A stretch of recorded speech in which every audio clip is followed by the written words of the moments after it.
কড়াইতে সরিষার তেল দিয়েছি, টমেটো দিয়েছি,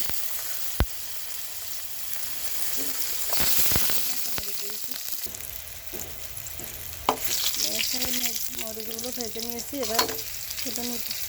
টমেটো সিদ্ধ হয়ে গেছে, টমেটো তুলে নিব। তারপরে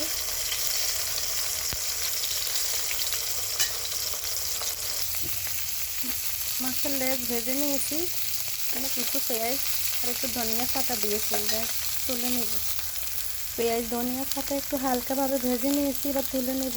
শিলপাটা বর্তা বেটে নিব। সব কিছু শিলপাটা নিয়েছি, এখন ভর্তা বেটে নেব। শিলপাটা ভর্তা বেটে নিয়েছি, সরিষার তেল দিয়েছি। এই ভর্তা এত যে মজা, খাইতে একদম মুখে লেগে থাকে। টমেটো দিয়ে মাছ ভর্তা রেডি।